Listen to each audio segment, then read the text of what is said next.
Hey, welcome back to the Disney Plus Everyday Challenge, and today we have Harry and Meghan, a royal romance. This is the first of a trilogy of films that are like made in the moment, practically, uh, of the romance between Prince Harry, the second son of now King Charles, and the once Princess of Wales Diana, and Meghan Markle, the actress from Suits who fell in love with him, and vice versa.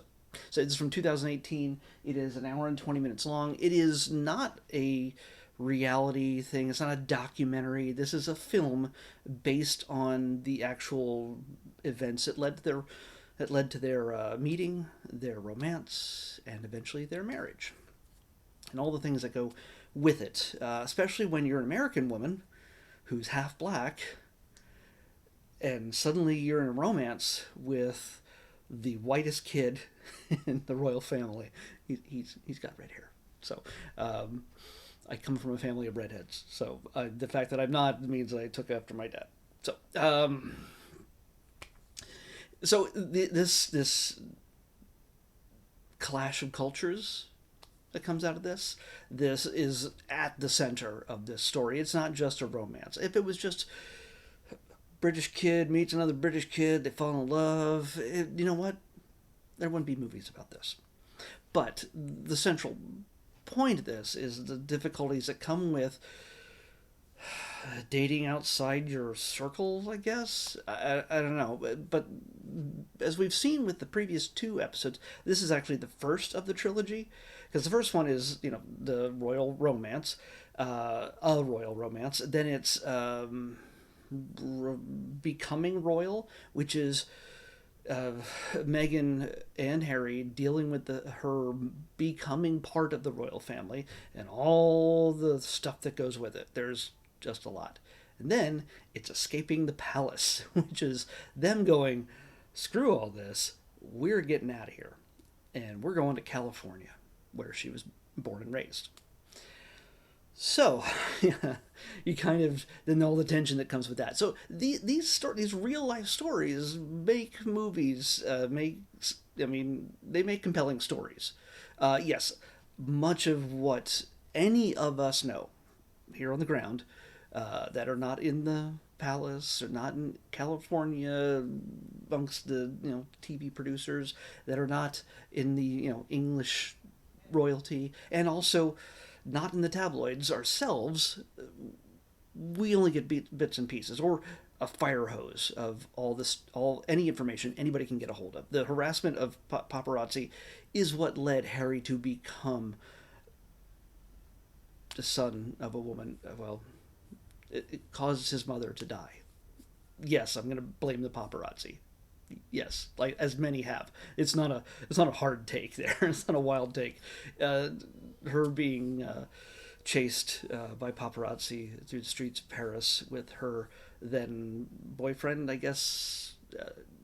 I don't know the proper term of their relationship, but led to an accident that ended their lives, and left Harry and William without a mother when they were very young.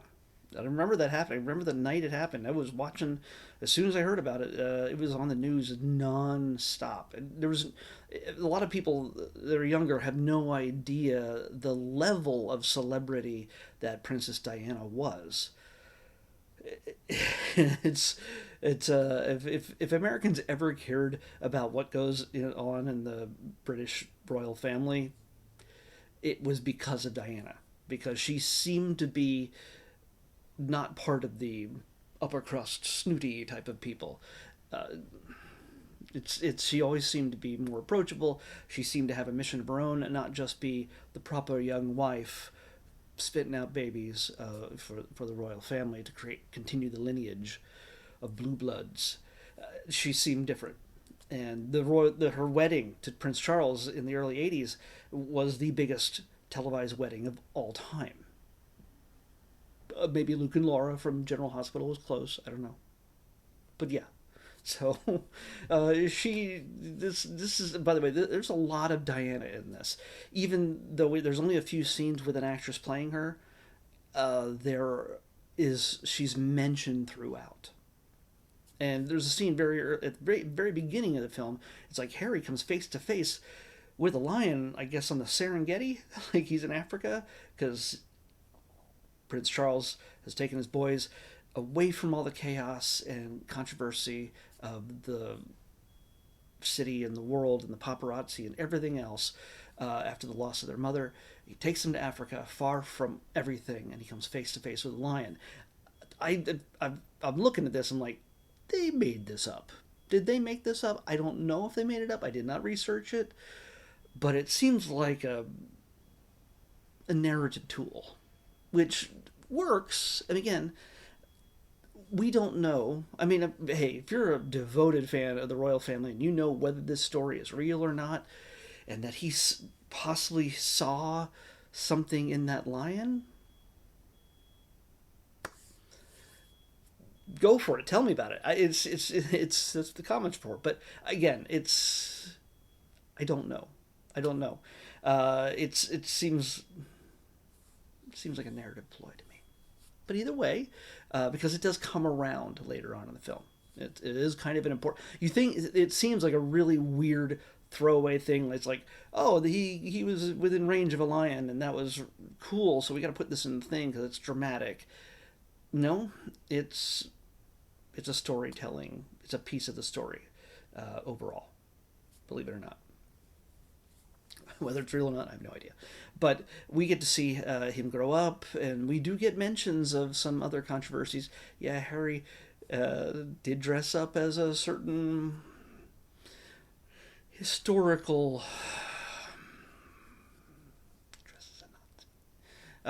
He did some other things that were he was just cutting loose in his younger days. He was trying to find his way, and he did never seem to be able to find a woman that was right for him, apparently. And so, Meghan, she's busy. She's working on TV shows. She has all sorts of activism. We see her as a young child, as she apparently wrote a letter that made Ivory change their messaging and their commercials about how women are doing stuff, like using their products to be at home to clean, like they're the only ones that can do it. Even though her dad at the time was washing the dishes when she came to this realization. Again, all of this comes from books, tabloids, and other sources that, again, for narrative purposes, can be made up. Characters can be mashed, can be erased from the entire storyline, because this is a work of fiction based on real events, real people. I hate reality shows. I've said that many times in the past. This is not a reality show, but again, you see this. There's no there's no glossing over the fact that even the people who wrote this, depict the royal family as being a very locked down, image conscious, manipulative entity. It is not just, hey, we're family, we're rich, we're powerful, and let the chips fall where we may. No, they control the narrative in every situation they can. If Meghan decides she's going to join this family, marry Harry, she's got to answer a boatload of questions as to any controversy in her family, whether it has to do with her siblings, her half siblings, I should say, her parents, any trouble they've ever been in, anything she might have. Did she experiment with girls in college? Like any kind of skeleton that could be exploited for tabloid sales and somebody else's wealth, or blackmail, or any of these other things. Did she ever kill a guy? We gotta know that up front. So she, as far as we know, has not. So that's great.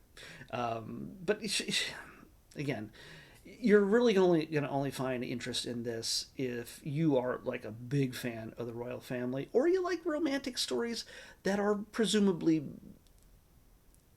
based in reality. Again, none of us were there when they say these certain things to them. They have great chemistry. These actors actually have really great chemistry, even though they are not the same actors in every film who play Meghan and Harry. Meghan, I don't know why some of these people get higher billing than the actors who play Meghan and Harry, but I don't know. What, why are you buried so far down here? There's a guy who looks like Santa Claus. What? I don't know. Why can't I find their names? This is really bad. Prince Harry is played by Murray Fraser, and yeah, come on. I can't even find Meghan. Uh, anyway, it's yeah. There she is. Parisa Fitz-Henley. They seem to have really good chemistry. They come across as genuine people you like, and they are likable. I mean, a lot of times it's not always an easy sell when you're making a movie based on real people. Uh, but yeah, you get a pretty solid story. It's a solid romance. It's on the quality level of any other romantic story you'd go to see in the movies. So yeah, it totally addresses her time on Suits, the TV series. I wonder if it shared a network with this, because I don't know what network of Suits was on, but this is a Lifetime movie. So yeah, and I have a feeling the sequels were also. So maybe they had first dibs on anything that was made about an actress who was on their payroll for a while. I don't know. I don't know. So yeah, we get these two, how they come together. There's a little bit of a cliche moment, but they call themselves out on it. There's a moment where I don't want to ruin it for you, but again, if you pay attention to all this stuff, you already know how it really went. When you see, there's one point where things get a little bit too much. The paparazzi are basically pressing themselves up against the windows next to the front door of their house, and there's security out front that's protecting Meghan and her mom from basically people pushing the doors down just to get a quote and take a picture. It's really just sick. It's really sad. I mean, I know people in the media and press and everything else, but I don't even like to do step and repeats on the red carpet. Really don't like it, because what am I going to do? Is ask the same question 50 times that 50 other people have asked before me? What do you think about your coworker, your cast members? Yeah, who cares? Were there any pranks on set? Who cares? Nobody cares. Uh, but you see them at one point, it gets just so crazy, and they warn her it's going to get crazy if anybody finds out that we're dating. When they find out, that prophecy comes true, and Harry comes to her home to apologize because he made a. I don't know, there was some ups and downs, but at one point she breaks up with him when he tries to do the right thing and try to protect her. She doesn't want to be protected. But there's a reason why Harry did this. But still, they break up, and Mom basically talks to her and goes, "You understand why he was trying to protect you. Because he couldn't do it for his mother at the time." I'm not gonna explain it as well as Mom does. So, the woman playing Mom does. So she makes a rush chase to the airport and demands that they stop the plane. That always that last minute before the plane takes off and they confess their love to each other kind of thing. Yeah, they call it out. He's like, this is a bit dramatic. Yeah, well, I'm an actress. So, so yeah, this is. If you're a fan of the royal family, if you're a fan of Meghan Markle, yeah, you might find an appeal in this, but you also might see through a lot of the holes, because a lot of the best interactions in this are truly romantic moments, shared things that were very private. You can't expect the writers of this to know everything unless they told somebody themselves how it went and that person shared it with somebody else, and then it got to the paparazzi and the tabloids, and then somebody made a book or something. Maybe some of this stuff is real, but I honestly, it's a nice enough story that you want it to be as good as it is, despite all the racism. Yes, yeah. There is, believe it or not, the N word is dropped once by Meghan when she's telling a story about her and her mom leaving the Hollywood Bowl after a concert, having the greatest night of their life, just having a wonderful time. Oh, it was so awesome. And then in the parking lot, having some sort of conflict with somebody else in the lot, and the guy calling mom the N word, and it just took the heart out of everything, out of the joy out of everything. And it shows that, again, it's not just Americans. Trust me, there's a lot of people who in the royal, not necessarily the royal family, but yes, the royal family, but all those hangabouts that are the extensions of the core royal family, they are not used to anybody except for very white, very British blue bloods in their presence, unless they're servants. So, yeah, there's more than a few confrontations about that, but it's the reality of what she had to deal with.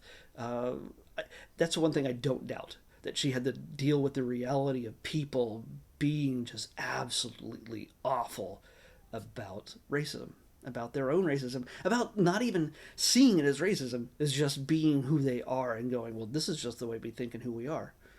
Why? So yeah, and we get at the toward the end, we get an appearance by the Queen, an actress playing the Queen, and she's played as a jolly good sport about it all. Again, how she felt about her, any more than Kate Middleton, and again, there's always been the historic issue with Princess Diana herself back in the day.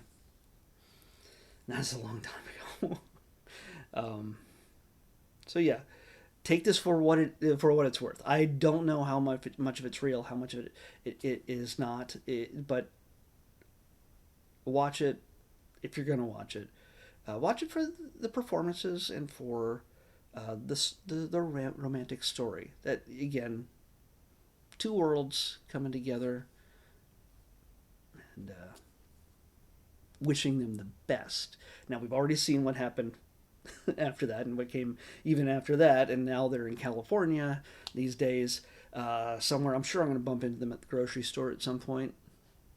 You never know.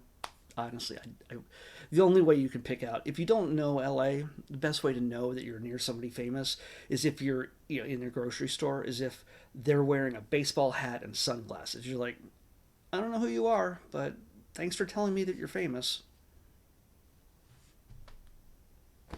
So yeah,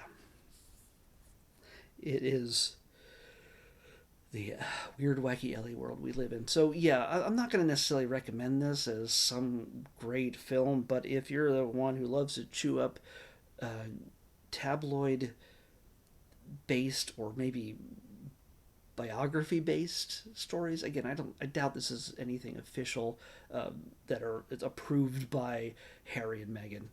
Really doubt it. There are scenes actually taken at the that are shown at the end of the film of the real Harry and Meghan meeting with the crowds and fans and things like that. There's real news footage that's put in at the end of the film. So you might give a bit of gravitas to this, but it gives you an idea of who they are and how close these actors really looked to those that they're portraying. So, yeah. I've talked too much about this, and I'm going to give you a number here that I realize that we're not going to watch once again because I made plans for other stuff. 67, though. I'm going to find out what that is. Okay, well, I can do that. But we're not going to do that because we have a short tomorrow. It's the start of a regular Sunday series talking about the Disneyland 70th anniversary walkthroughs. And I know what it is. Yeah. there's like 16 of them. And so this is a regular series I'm going to do every Sunday, uh, because there's nothing new that gets launched on Sunday, and I want to put these. I don't want to leave these to be random uh, into next year, or just have a bunch of them show up at one time. I'm going to go through once a week until we're done with them, and it's going to take us all the way through October. So tomorrow's episode, it's a Disneyland 70th anniversary walkthrough video short of Main Street USA. Yeah, you're going to get a look at what Main Street USA looks like during its 70th anniversary, and without the crowds. It's not the same. If you've been to Disney World, Walt Disney World, it's not the same. It's similar. It's very similar, but it's not exactly the same. If you've never been to the park, this is your chance to see what it looks like to walk right through those gates and into this main street and see the shops and everything that goes on around it. So tomorrow, Disneyland's 70th anniversary walkthrough Main Street USA is what we're watching next on the Disney Plus Everyday Challenge. I'll see you back here tomorrow with that.